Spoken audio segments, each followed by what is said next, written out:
এই আল্লাহর বান্দারা, ও মুসল্লি ভাইয়েরা, কেমন নবী পাইছো? ঈসা পয়গম্বরকে।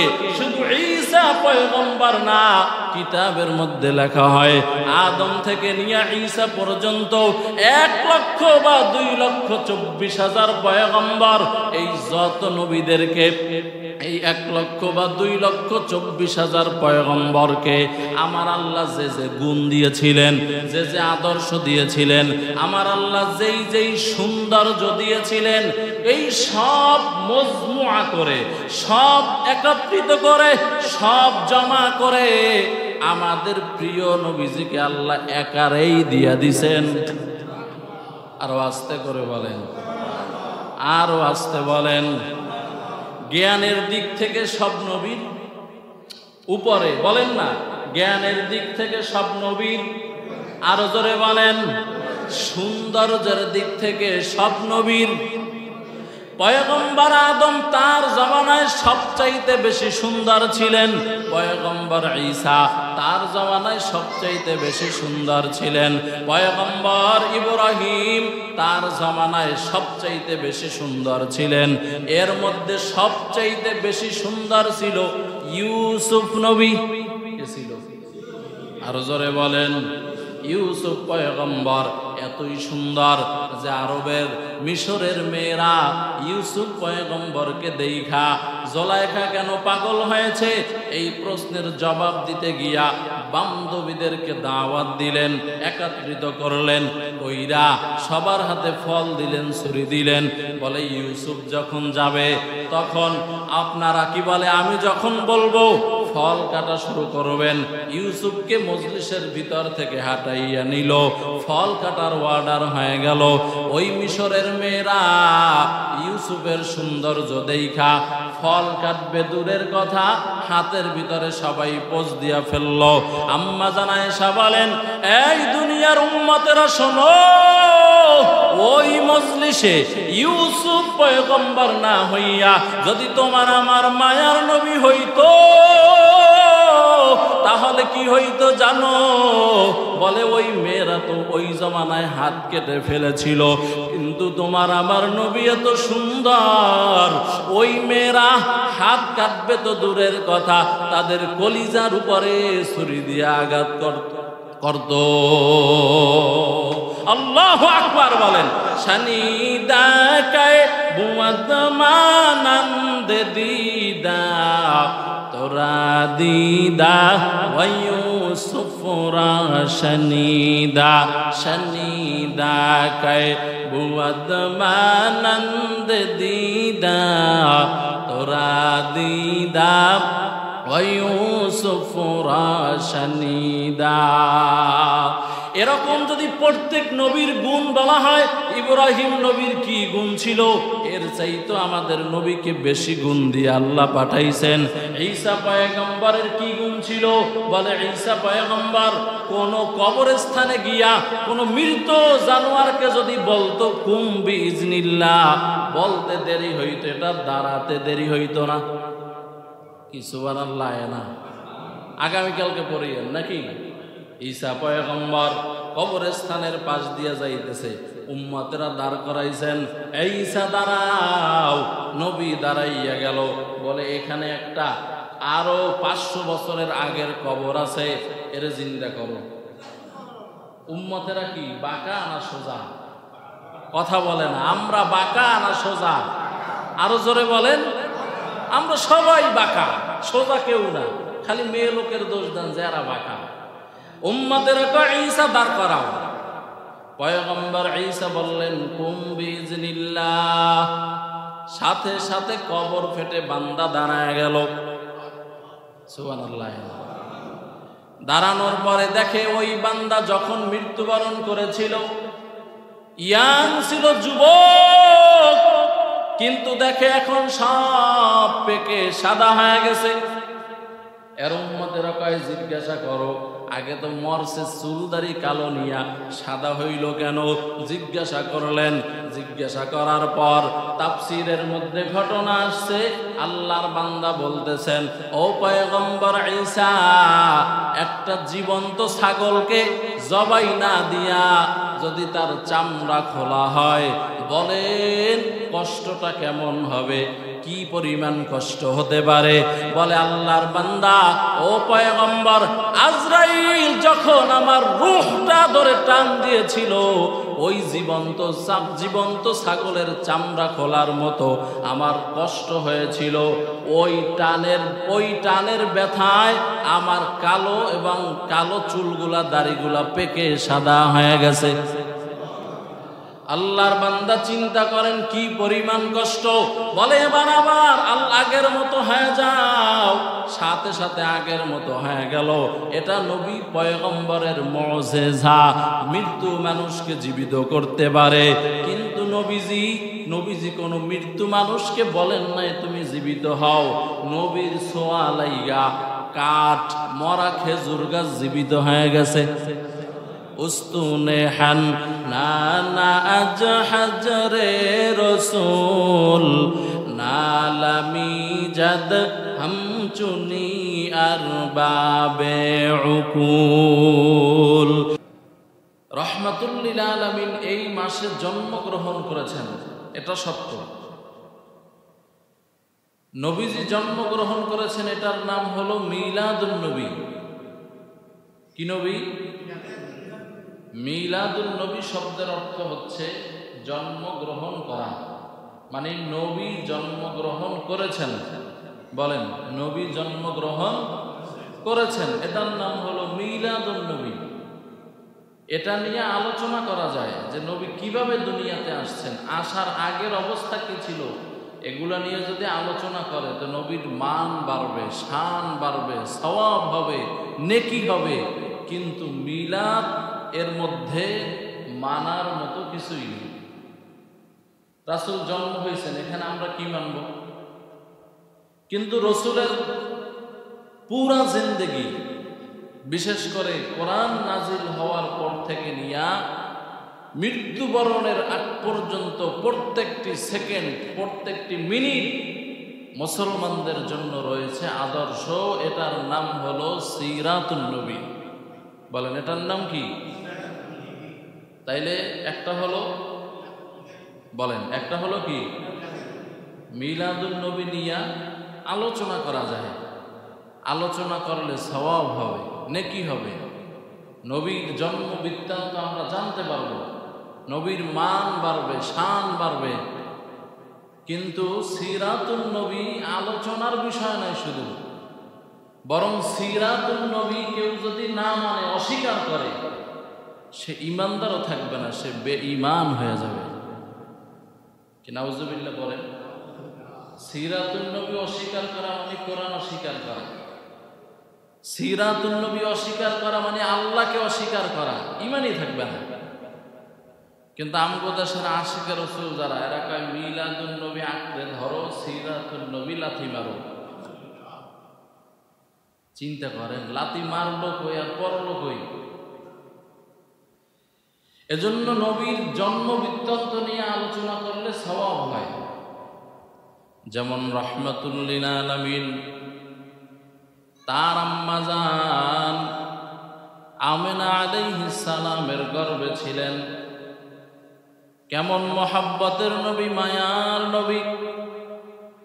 আরবের মধ্যে বিধান ছিল বিধবা মহিলারা সুগন্ধি লাগাতে পারবে না। কিন্তু আম্মা জান আমিনা আলাইহিস সালাম যখন থুতু ফালাইতেন, থুতুর থেকে মেশকের ঘ্রাণ বের হইত।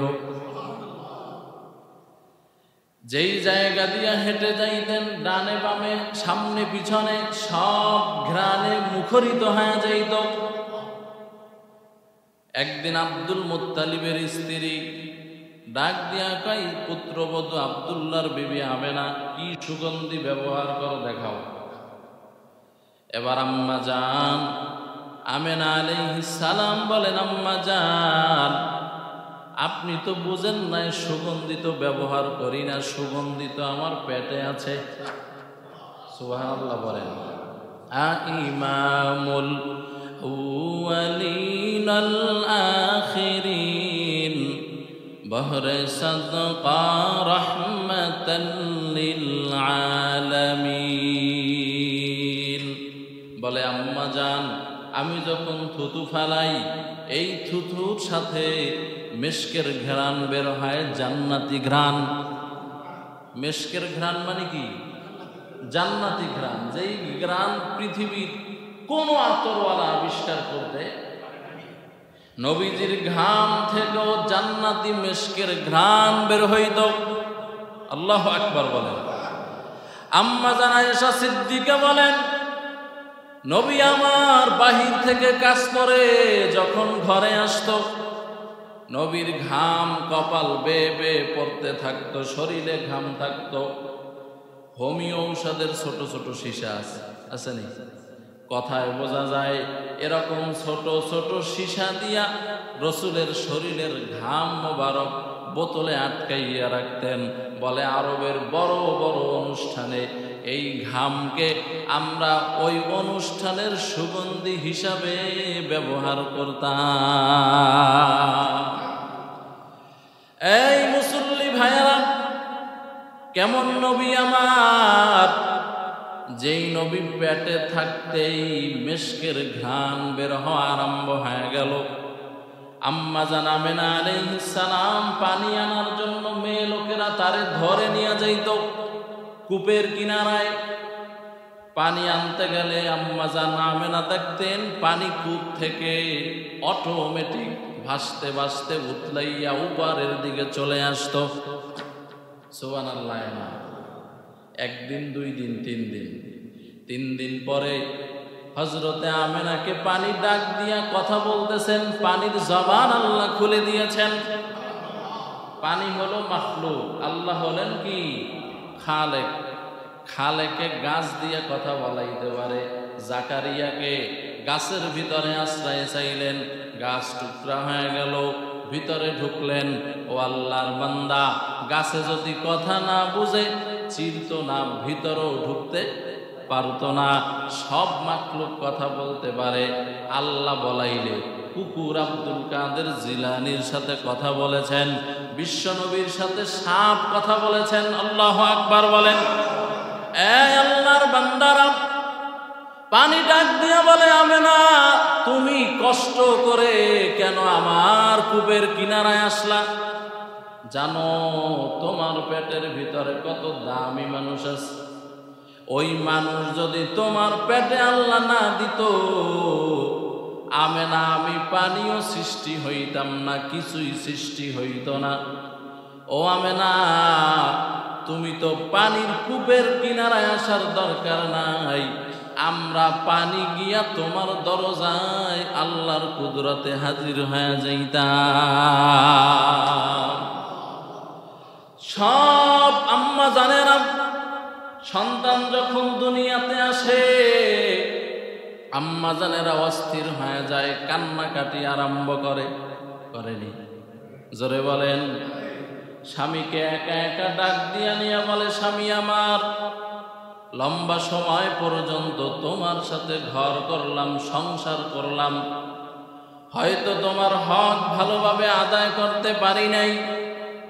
ও স্বামী আমার, আমাকে মাফ করে দিও। আমার মনে হয় আমি বাঁচব না, কারণ যেই ব্যথা আমার পেটে শুরু হয়েছে মনে হয় যেন জীবনটা এখনই বের হয়ে যাবে। স্বামী আশ্বস্ত করে, সান্ত্বনা দেয়। এবার আম্মা জানের চিৎকারের আওয়াজে ডানে বামে বামের বৃদ্ধা মহিলারা, অভিজ্ঞ মহিলারা হাজির হয়ে যায়। কেউ সান্ত্বনা দেয়, কেউ মাথায় পোছা দেয়, পিঠের ভিতরে পোছা দেয়, বহু রকমের কথা বলে আল্লাহকে ডাকো। কিন্তু প্রিয় নবীজি মুহাম্মদুর রাসূলুল্লাহ সাল্লাল্লাহু আলাইহি ওয়াসাল্লাম যেদিন দুনিয়াতে আসলেন, শবে সাদেকের মুহূর্তে আম্মা জান আমেনা বলেন, সব মানুষেরা পৃথিবীর মধ্যে মায়ের বিশেষ অঙ্গ থেকে মাথা আগে বের হয় চিৎভাবে। ও আল্লাহর বান্দা, আর আমেনা আলাইহিস সালাম হযরতে কি বলে আমিন আলাইহিস সালামের আপনার কি বলে ধাত্রীরা বলতেছেন যে মুহাম্মদ শীত অবস্থায় তার বিশেষ অঙ্গ দিয়ে আসে নাই, বরং মুহাম্মদ উপর অবস্থায় জমিনে আইসাই প্রথমে সিজদা দিয়েছে। আল্লাহু আকবার জোরে বলেন। এই আল্লাহর বান্দারা, ধাত্রী বলেন আমি মুহাম্মাদের শাহাদাত আঙ্গুলটা দেখলাম আসমানের দিকে উঠাইল, উঠাইয়া ছোট বাচ্চা কিছু বলতে পারে না, কিন্তু ঠোঁটটা নাড়াইয়া নাড়াইয়া বীর বীর বীর বীর করে কি যেন বলতেছিল। কিতাবের মধ্যে লেখা হয় ওই সময় নবী মুহাম্মদ বলতেছিল আশহাদু আল্লাহ ইলাহা ইল্লাল্লাহ। আল্লাহ পাকের একাকিত্বর আল্লাহ পাকের সাক্ষ্য দিচ্ছিলেন। দুনিয়ার জমিনে আয়েশা সিজদা দিয়াই প্রথমে আল্লাহর সাক্ষ্য দিলেন। ও আল্লাহর বান্দা, আব্দুল মুত্তালিব বলেন আরবের ভিতরে বৃষ্টি নেই, বৃষ্টি বন্ধ হয়ে গেল। আমি এই ছোট বাচ্চাটাকে একটা নতুন তোয়ালিয়ার ভিতরে পেঁচাইয়া এই কোলে নিয়া একটা দৌড় দিয়া বাইতুল্লাহর সামনে দাঁড়ায় গেলাম। দাঁড়াইয়া বললাম আল্লাহ, আপনার প্রিয় বান্দা, আপনার প্রিয় নবীজি দুনিয়াতে চলে আসছেন। কারণ তাওরাত, জবুর, ইনজিল সব কিতাবের মধ্যে নবী কেমনে আসবে, কোন এলাকায় আসবে, এলাকাটা কেমন হবে, কার ঘরে আসবে, সব ধারাবাহিকভাবে লেখা ছিল। আব্দুল মুত্তালিব জানতো এটাই হলো শেষ জামানার পয়গম্বর। ওসিলা দিয়া দোয়া করলেন। আব্দুল মুত্তালিব বলেন ঐতিহাসিকগণ সিরাতের কিতাবের মধ্যে লিখেছেন দোয়া করতে দেরি হলো, আকাশে মেঘ হতে দেরি হলো না। আরো আস্তে করে বলেন, আরো আস্তে বলেন। বলে আমি ঘরের দিকে রওনা করলাম এই ছোট বাচ্চাটাকে নিয়ে, কিন্তু আমি ঘরে যাইয়াও সারলাম না, এর আগেই মুষলধারে বৃষ্টি শুরু হয়ে গেল। বলে দিনের বেলা এভাবে পার হয়ে গেল, এবার রাতের বেলা সন্ধ্যার পরে ঘরের ভিতরে মুহাম্মদ থাকতে চায় না, কান্নাকাটি করে। বলে আমি তারে মানুষ দিয়া ঘরের উঠানের মধ্যে বিছানা করাইয়া শোয়াইয়া দিলাম। এইদিকে আম্মা জান আমেনা কাঁদতেছে, কারণ নতুন সন্তান হইলে বাবা যদি বেঁচে থাকে বাজারে গিয়া বহু রকমের ল্যাপটপ, মশারিওয়ালা বিছানা, আরো কত সুন্দর সুন্দর জিনিসপত্র নিয়ে আসে। আম্মা জানের কান্না দেইখা আল্লাহ তাআলা বলেন জিবরাইল আমার বন্ধুরে দুনিয়ার কোনো বিছানায় শোয়াবো না, যাও জান্নাত থেকে খেলনা নিয়ে বিছানা নিয়ে হাজির হয়ে যাও। মুহাম্মদ হামিদ হামদ খোদা বাস, খোদা হামদ মুহাম্মদ মুস্তফা বস, जहाँ तक है रबूबियत खुदा का वहाँ तक है नबूबियत नबी मुस्तफा का। মায়ার নবীর জন্য জিবরাইল খেলনা নিয়ে আসলেন, বিছানা নিয়ে আসলেন, উঠানের ভিতরে শোয়াইলেন। আব্দুল মুত্তালিব বলেন আমিও পাশে বসে আছি। ছোট বাচ্চারা চিত হইয়া শুইলে হাত পা নাড়াচাড়া করেনি? জোরে বলেন। বলে এই চাঁদের দিকে, পূর্ণিমার চাঁদ ওই সময় আসমানের উপরে ছিল। বলে মুহাম্মদ হাতের নাড়াচাড়া চাঁদের দিকে যখন করলো, আমি তাকাইয়া দেখলাম চাঁদ আস্তে আস্তে আস্তে আস্তে করে নিচে নামতেছেন। বলে নামতে নামতে একেবারে এই একদিনের শিশু বাচ্চা, ছোট বাচ্চা, এর মাথার উপরে চাঁদ চলে আসলো। বলে আমি ভয় পেয়ে গেলাম, না জানি চাঁদটা মুহাম্মাদের উপরে পড়ে যায়। বলে না না, আমি তাকাইয়া দেখলাম এই নবী চাঁদের সাথে লম্বা সময় পর্যন্ত খেলাধুলা করলেন। খেলাধুলা কইরা আবার হাত দিয়ে ইশারা করলেন, চাঁদ তার আপন স্থানে চলে গেল। এই আল্লাহর বান্দারা, কেমন নবী পাইছো? যেই নবী জবান দিয়া যদি একটা কথা বলে, ওই কথাটা যদি আল্লাহর আইনের পরিপন্থী হয়ে যায়, আল্লাহ তার আইন পর্যন্ত বান্দা সংস্কার করে ফেলে। আল্লাহু আকবার বলেন। এক সাহাবী আসছেন, 15 বছরের একটা বালক, এই বাচ্চাটারে নিয়ে আসছেন কিশোর, দেখাইয়া বলতেছেন, পয়গম্বর আমার বিবির কোনো সন্তান নাই, এই সন্তানটা পালক সন্তান। কি সন্তান? পালক সন্তান। এই সন্তানটাকে আমরা লালন পালন করেছি, কিন্তু এই সন্তান আমার স্ত্রীর দুগ্ধ পান করে নাই। শোনেন মাসআলা, 2 বছরের আগে কোনো সন্তান যদি যে কোনো আম্মা জানের দুগ্ধ পান করে, কি পান করে? সে হয় দুধ ভাই, তার সাথে দেখা করা জায়েজ, বিবাহ বন্ধন হারাম। শর্ত হলো 2 বছরের আগে খাইতে হবে, এক টান খেলেই হয়ে যাবে, লম্বা সময় খাওয়া লাগবে না।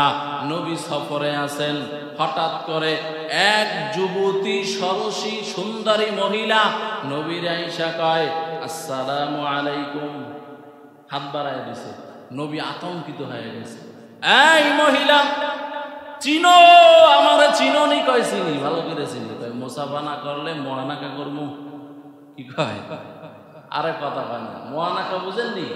মেয়ে লোকে কি কয়?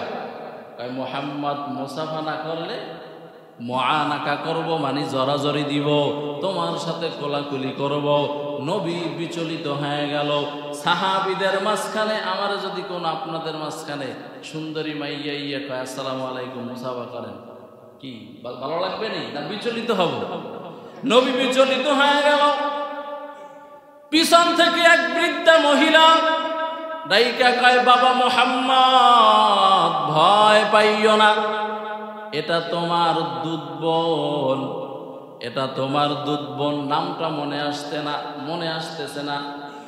নবী আমার কণ্ঠের আওয়াজ শুনে বুঝছেন এটা আমার দুধ মা, হালিমাতুস সাদিয়া রাদিয়াল্লাহু তাআলা আনহা। তার মেয়ে মুসাফা করার জন্য চেয়েছেন। নবী এবার মুসাফা করলেন, কথাবার্তা বললেন। আপন ভাই বোন মুসাফা করা হালাল না হারাম? কথা বলে না, হালাল না হারাম? আর ভাবির সাথে মুসাফা করা, বেআইনের সাথে মুসাফা করা, হ্যাঁ?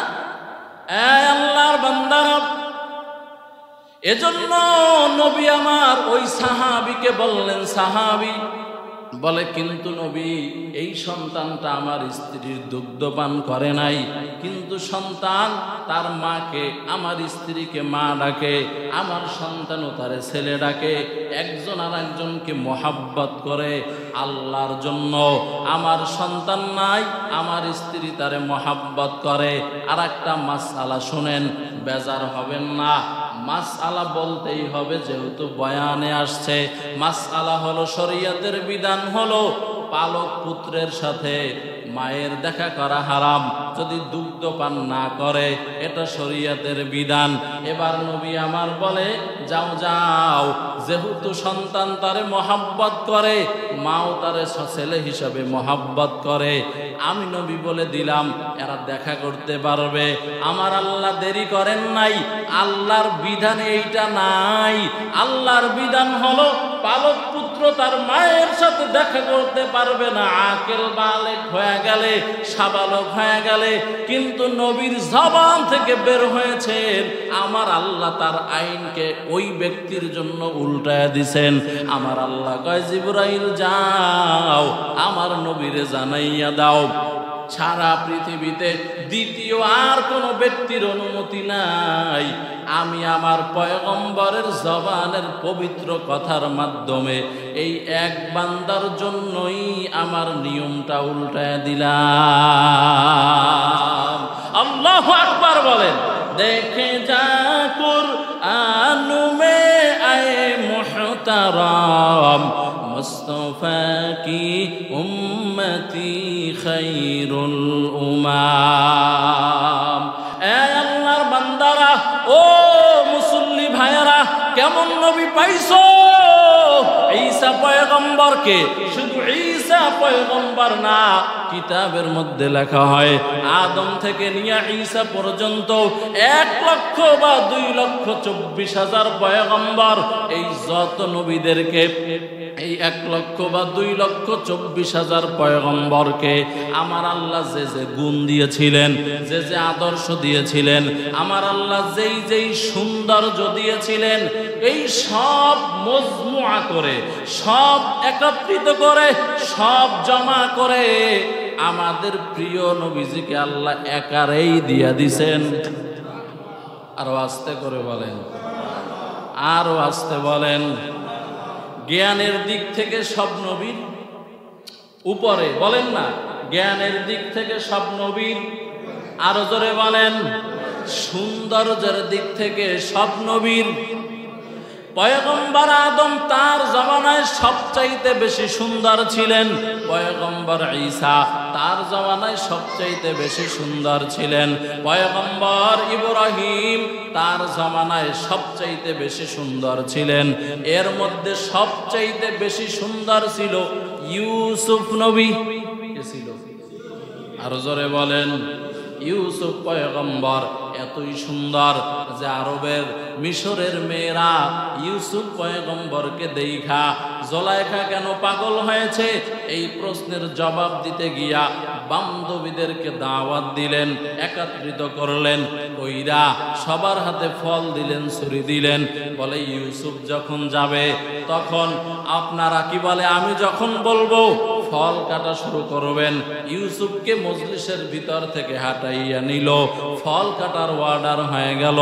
ওই মিশরের মেয়েরা ইউসুফের সৌন্দর্য দেখা ফল কাটবে দূরের কথা, হাতের ভিতরে সবাই পোজ দিয়া ফেলল। আম্মা জান আয়েশা বলেন, এই দুনিয়ার উম্মতেরা শোনো, ওই মজলিসে ইউসুফ পয়গম্বর না হইয়া যদি তোমার আমার মায়ার নবী হইতো তাহলে কি হইতো জানো?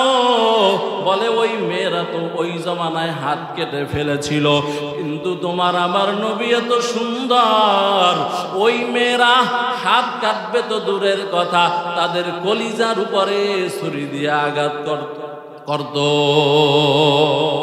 আল্লাহু আকবার বলেন। শানিদা কায় বুয়াদমানন্দ দিদা তোরা দিদা ওয়ুসুফরা শানিদা শানিদা কায় বুয়াদমানন্দ দিদা তোরা দিদা ওয়ুসুফরা শানিদা। এরকম যদি প্রত্যেক নবীর গুণ বলা হয়, ইব্রাহিম নবীর কি গুণ ছিল, এর চাইতো আমাদের নবীকে বেশি গুণ দিয়ে আল্লাহ পাঠাইছেন। ঈসা পয়গম্বরের কি গুণ ছিল? বলে ঈসা পয়গম্বর কোন কবরস্থানে গিয়া কোন মৃত জানোয়ারকে যদি বলতো কুম বিইজনিল্লাহ, বলতে দেরি হইতো, এটা দাঁড়াতে দেরি হইতো না। কি সুবহানাল্লাহ না? আগামীকালকে পড়িয়েন নাকি? ঈসা পয়গম্বর কবরস্থানের পাশ দিয়ে যাইতেছে, উম্মতেরা দাঁড় করাইছেন, এই ঈসা দাঁড়াও। নবী দাঁড়াইয়া গেল, বলে এখানে একটা আরো 500 বছরের আগের কবর আছে, এর জিন্দা করো। উম্মতেরা কি বাঁকা না সোজা? কথা বলে না, আমরা বাঁকা না সোজা? আরো জোরে বলেন। আমরা সবাই বাঁকা, সোজা কেউ না, খালি মেয়ে লোকের দোষ দেন যারা বাঁকা। উম্মতেরা কয় ঈসা দাঁড় করাও। পয়গম্বর ঈসা বললেন কুম বিইজনিল্লাহ, সাথে সাথে কবর ফেটে বান্দা দাঁড়ায় গেল। সুবহানাল্লাহ। দাঁড়ানোর পরে দেখে ওই বান্দা যখন মৃত্যুবরণ করেছিল ইয়াং ছিল, যুবক, কিন্তু দেখে এখন সব পেকে সাদা হয়ে গেছে। এর উম্মতেরা কয় জিজ্ঞাসা করো, আগে তো মরছে চুলদারি কালো নিয়া, সাদা হইল কেন? জিজ্ঞাসা করলেন। জিজ্ঞাসা করার পর তাফসীরের মধ্যে ঘটনা আসছে, আল্লাহর বান্দা বলতেছেন, ও পয়গম্বর ঈসা, একটা জীবন্ত ছাগলকে জবাই না দিয়া যদি তার চামড়া খোলা হয়, বলেন কষ্টটা কেমন হবে? কি পরিমাণ কষ্ট হতে পারে? বলে, আল্লাহর বান্দা, ও পয়গম্বর, আজরাইল যখন আমার রূহটা ধরে টান দিয়েছিল, ওই জীবন্ত ছাগলের চামড়া খোলার মতো আমার কষ্ট হয়েছিল। ওই টানের ব্যথায় আমার কালো চুলগুলা, দাড়িগুলা পেকে সাদা হয়ে গেছে। আল্লাহর বান্দা চিন্তা করেন কি পরিমাণ কষ্ট। বলে, এবার আবার আগের মতো হয়ে যাও। সাথে সাথে আগের মতো হয়ে গেল। এটা নবী পয়গম্বরের মুজিজা। মৃত্যু মানুষকে জীবিত করতে পারে, কিন্তু নবীজি কোনো মৃত্যু মানুষকে বলেন নাই তুমি জীবিত হও। নবীর ছোঁয়া লাইগা কাঠ, মরা খেজুর গাছ জীবিত হয়ে গেছে। উস্তুনে হান নানা আজ হাজরে রসুল নালামি জাদ হাম চুনি আর বাবে উকুল। শেষ কথা বলি, এই নবী আমাদের জন্য যদি দোয়া না করত, বিশ্বাস করেন ভাইয়েরা, আমার চেহারা ঠিক থাকতো না, আপনাদের চেহারাও ঠিক থাকতো না। কেন? সব নবীদেরকে আল্লাহ বিশেষ একটা দোয়ার পাওয়ার দিয়েছেন, যেই দোয়াটা আমার আল্লাহ কবুল করেছেন। আমার নবী আমাদের জন্য কেঁদে কেঁদে দোয়া করেছেন। আল্লাহ আগের জমানার উম্মতেরা গুনাহ করার পর তাদের চেহারা পরিবর্তন হয়ে যাইত। কেউ শুকর হয়ে গেছে, কেউ বানর হয়ে গেছে, কেউ বিভিন্ন প্রাণী হয়েছে। আমার নবী দোয়া করেছেন, আল্লাহ আমার উম্মতেরা গুনাহ করলে এদের চেহারা যাতে পরিবর্তন না হয়, এদেরকে একটা সুযোগ দিও। বলে, কি সুযোগ? নবী আমার দোয়া করেছেন, ও আল্লাহ এদেরকে তওবার একটা সুযোগ দিয়ে দিও। এজন্য আল্লাহ বলেন, ইস্তাগফিরু রাব্বাকুম। ও বান্দারা, গুনাহ করেছো, নামাজ ছেড়ে দিয়েছো, ও বান্দা দাড়ি কামাইয়া এই মায়ার নবীকে বান্দা তুমি কষ্ট দিয়েছ। জীবনটা নবীর আদর্শ দিয়ে সাজাও নাই, বেঈমানের পিছনে, গণতন্ত্রের পিছনে বান্দা তুমি দৌড়াইছো। বলে, তওবা করো। তওবা কইরা আল্লাহকে যদি বলো, আল্লাহ আজকে থেকে আর বুইজা গুনাহ করব না রে আল্লাহ, যদি না বুঝেও করে থাকি মেহেরবানি করে তুমি মাফ করে দিও। ও আল্লাহ, তুমি আমার পিছনের জিন্দেগির গুনাহগুলা মাফ করে দাও। বলে, এইটা যদি একটা ফোঁটা চোখে পানি লইয়া আল্লাহর কাছে কান্না করতে পারো, আমার আল্লাহ তাআলা বলেন, বান্দা এই যে চোখে তোর পানি আসলো, এই এক ফোঁটা পানির দাম কত জানো? তোর জীবনের গুনাহ তো মাফ হবেই, জাহান্নামের আগুনও তোর জন্য হারাম হয়ে যাবে। আল্লাহ আমাদেরকে নবীজির আদর্শওয়ালা জিন্দেগি আপনি দান করেন, আমাদেরকে গুনাহ মুক্ত জিন্দেগি দান করেন, আমাদেরকে নামাজওয়ালা জিন্দেগি দান করেন। ফজরের সময় বহু কষ্ট হয়। আমি তো গত 2 সপ্তাহ প্রায় ধারাবাহিক মাদ্রাসায় ছিলাম, বিভিন্ন সুবিধা অসুবিধার কারণে 2-4 দিন যা আসছি, এক কাতার মুসল্লি হয় না। ও ভাইরা, সবচাইতে গুরুত্বপূর্ণ নামাজ হলো ফজরের নামাজ। ফজরের নামাজ যদি ঠিক না থাকে, শুকার কুত্তা বিড়াল পর্যন্ত আল্লাহর কাছে দোয়া করে, আল্লাহ সকালে ওঠার পরে সর্বপ্রথম যে ব্যক্তির সাথে দেখা হবে সেটা যাতে ফজরের নামাজওয়ালা ব্যক্তি হয়। তাইলে শুকর যদি দোয়া করে, বলেন যেই মুসলমান ফজর পড়ে না, যেই মুসলমান জোহর পড়ে না, যে ফজর পড়বে সে জোহর ছাড়বে না, যে ফজর পড়বে সে আসর ছাড়বে না, যে ফজর পড়বে সে মাগরিব ছাড়বে না। রাসূল বলেন, তোমার নামাজ যে কবুল হয় এর প্রমাণ কি জানো? প্রমাণ হলো এক ওয়াক্ত পড়ছো, এর পরের ওয়াক্ত যদি পড়তে পারো বুঝবা তোমার আগের ওয়াক্ত কবুল হয়েছে। এজন্যই আল্লাহ তোমাকে তৌফিক দিয়েছেন পরের ওয়াক্ত পড়ার। ও ভাইয়েরা, ও যুবকেরা, নামাজ ছাড়িও না, নামাজ ছাড়িও না। মুহাম্মাদুর রাসূলুল্লাহ মেরাজে গিয়া এই নামাজ হাদিয়া এনেছেন। আল্লাহ রাসূলের দিলের অবস্থা দেখে আল্লাহ বলেছেন 5 ওয়াক্ত পড়লে 5 ওয়াক্তের সওয়াব দিব না, 5 পড়বা এক এক ওয়াক্তে 10 করে দিয়ে দিব। বলে শুধু জান্নাতের চাবি হবে এই নামাজ। তুমি জান্নাতে ঢুকবা কি দিয়া? মিফতাহুল জান্নাতিস সালাহ, জান্নাতের গেটে দাঁড়াইয়ে তো আটকায়া যাবা। তোমার আমল নামায় ফজর নাই, লাল কালির দাগ, জোহর নাই, লাল কালির দাগ, চাষ নাই, লাল কালির দাগ, জিন্দিগিতে কোনোদিন তাহাজ্জুদের আমল নাই, লাল কালির দাগ। তো তুমি তোমার জান্নাতের দরওয়াজাটা, গেটটা খুলবা কি দিয়া? বলেন। আল্লাহ আমাদেরকে বুঝার তৌফিক দান করেন, আমল করার তৌফিক দান করেন। আল্লাহ তাআলা প্রিয় নবীজির সবচাইতে গুরুত্বপূর্ণ আমল ছিল, এই শানওয়ালা নবীজির সবচাইতে মহব্বতের আমল ছিল নামাজ। কি ছিল? জোরে বলেন নাকি? আর উম্মত এই নামাজ থেকেই দূরে, উম্মত সুন্নাত থেকেই দূরে, উম্মত নবীজির আদর্শ থেকেই দূরে।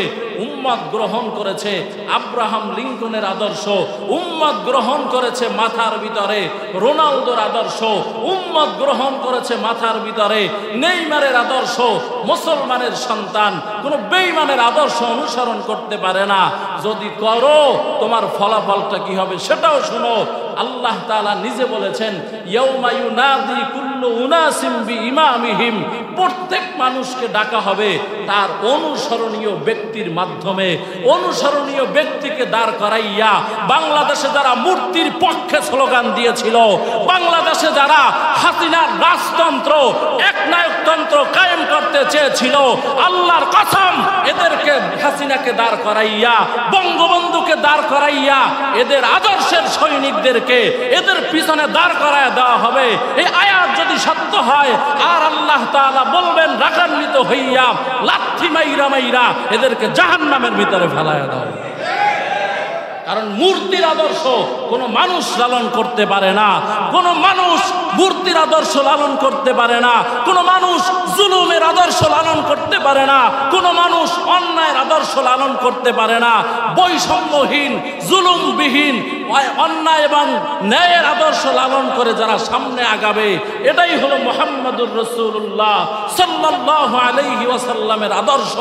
এরাই নবীর সাথে জান্নাতে যাবে। আল্লাহ আমাদেরকে বুঝার তৌফিক দান করেন, আমল করার তৌফিক দান করেন। আল্লাহ তাআলা যেই কথাগুলো বললাম আমাকে সহকারে সব ভাইকে আমল করার তৌফিক দান করেন। আমিন। ওয়া আখির দাওয়ানা আনিল হামদুলিল্লাহি রাব্বিল আলামিন।